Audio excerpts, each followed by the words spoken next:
You think the millionaire next door drives a Tesla. You think she lives in the gated community by Westchase. You think her kids go to a private school named after a saint. You are wrong on all three counts. The actual millionaire next door is your tio Wilfredo. He drives a 2011 Silverado with a dent in the tailgate. He owns the carniceria on Hillsborough Avenue, the one next to the lavanderia, and he is worth $900,000 more than your Tesla neighbor. But before I tell you why, I need to tell you about a book. In 1996, two American professors named Thomas Stanley and William Danko published a book. The book was called The Millionaire Next Door. Stanley and Danko had spent 20 years studying actual American millionaires. Now, Stanley expected to find Mercedes drivers in country club memberships, but he found something different. And the book that came out of it stayed on the New York Times bestseller list for 3 straight years. It became one of the most read business books in American history, but almost no Latino read it because the cover photo looked like somebody else's grandfather. Honestly, here's what the book actually says in one sentence. The average American millionaire is a small business owner who drives a used pickup, lives in a normal house, and never told anyone how much he is worth. Now, if you read that sentence and a face from your own family just popped into your head, that is not a coincidence. That is the book. The book is about you. You just did not know it yet. Stanley measured something he called the wealth equation. Take your age, multiply by your annual pre tax income, divide by 10. Now, if your net worth is above that number, you are what Stanley called a prodigious accumulator of wealth. But if your net worth is below that number, you are an underaccumulator. Of course, most American six-figure earners came out as underaccumulators in the 1996 data. But here's where it gets ugly. The Instagram look says rich, the spreadsheet says broke. But there was one demographic that overwhelmingly came out as prodigious accumulators: first generation immigrant small business owners. Stanley wrote a whole chapter on this back in 1996. He said the typical millionaire wears a Seiko watch, drives a Ford F-150, and lives in a house worth less than 3 times his annual income.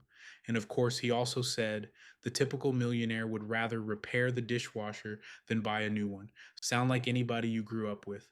Now apply that profile line by line to your own family tree. The Seiko watch is the same watch your dad has worn since 1998. The Ford pickup is the same truck your tio refuses to trade in, even though the dealer offers him 3% off every month.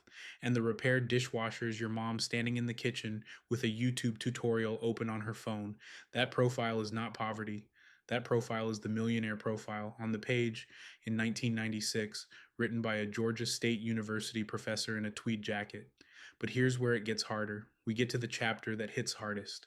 Stanley called it economic outpatient care, EOC. He defined it as the cash and gifts an adult child receives from a parent. His finding was brutal. An adult who received heavy EOC ended up with significantly less wealth than an adult who received zero.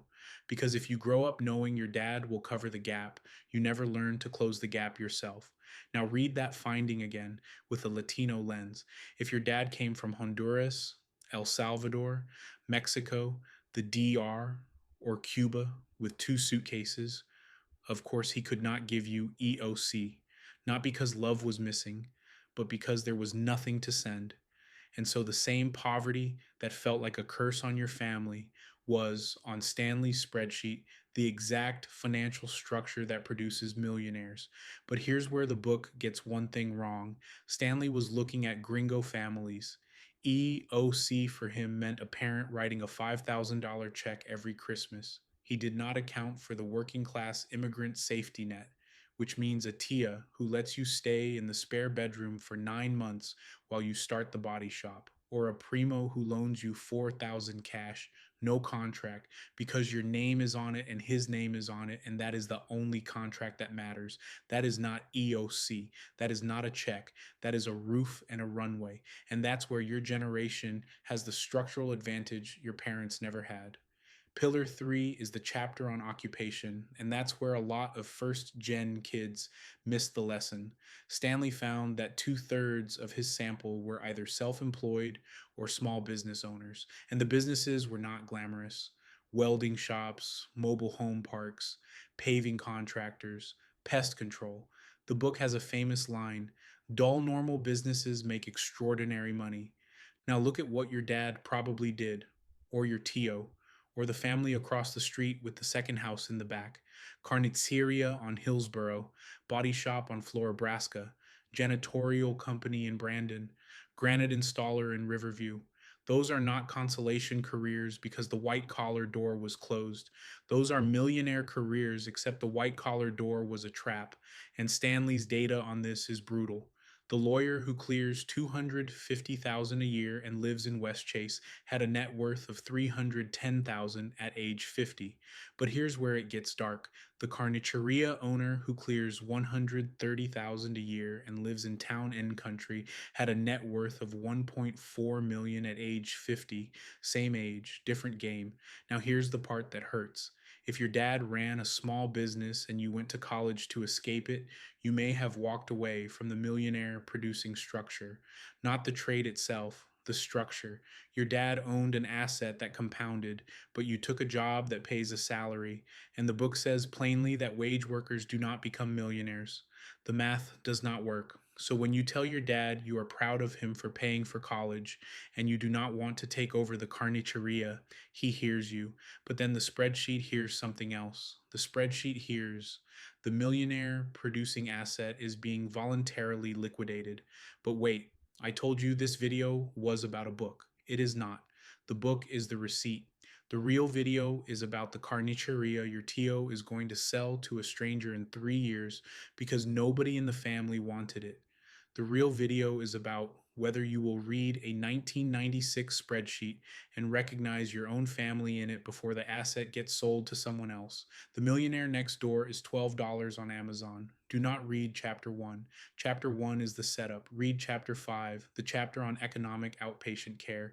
Read it once with the gringo lens, the way Stanley wrote it, then read it again with your family's lens, and then call your dad or your tio or whoever in your family runs a shop that throws off cash and has nobody groomed to take it over.